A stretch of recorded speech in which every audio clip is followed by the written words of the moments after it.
Hoje a gente vai mergulhar numa história daquelas, sobre como a liderança é realmente forjada no fogo, no meio da crise. É uma história sobre colapso total, sobre resiliência e, no fim, sobre uma recuperação que, olha, é de cair o queixo.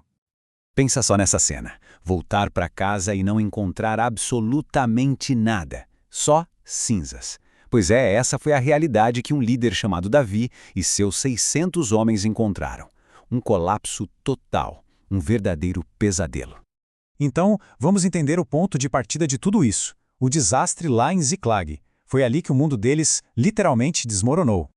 E a coisa toda aconteceu muito, mas muito rápido. Em questão de 3 dias, a vida deles virou de cabeça para baixo. Olha só, no primeiro dia, os inimigos atacam e botam fogo em tudo. Em seguida, levam todo mundo cativo, mulheres, crianças, sem exceção. E no terceiro dia, quando Davi e sua tropa chegam, só encontram fumaça. De um ataque, a situação virou uma crise humanitária gigantesca.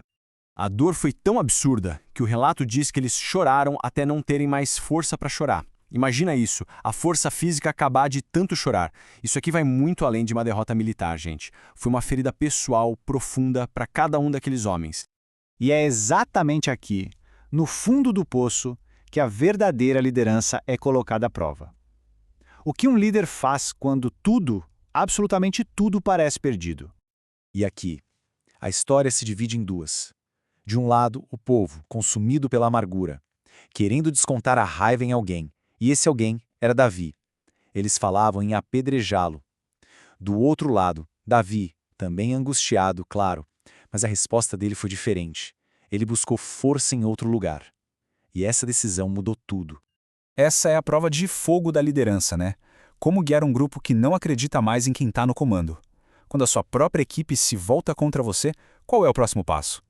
Em vez de entrar em pânico ou explodir de raiva, Davi escolheu um caminho metódico, um processo de 3 passos bem simples para encontrar clareza no meio do caos. Primeiro, ele busca orientação. Depois, faz uma pergunta direta, sem rodeios. E, por fim, recebe uma direção clara. Com uma ordem clara, a paralisia do desespero vira ação. E que ação! Agora a gente entra na fase da perseguição. Uma mistura de pura estratégia militar com uma ajudinha, bem, do destino. 600 homens, um grupo que estava movido pela angústia, mas que agora estava unido por uma determinação feroz de recuperar tudo o que tinham perdido. Mas olha só que decisão estratégica. Davi não levou todo mundo. Ele percebeu que 200 dos seus homens estavam simplesmente exaustos demais, não iam aguentar o tranco. Então, ele deixou 1/3 da força para trás para guardar os suprimentos. Foi uma decisão que priorizou a agilidade do ataque. E então, no meio do caminho, acontece algo que muda completamente o jogo. Eles encontram um homem, um escravo egípcio, que tinha sido abandonado para morrer. Um ato de compaixão por um estranho se torna a peça-chave para a vitória. Pois é, aquele ato de bondade leva Davi e seus homens direto para o clímax da história, o momento do resgate, da vitória e, finalmente, da recuperação completa de tudo.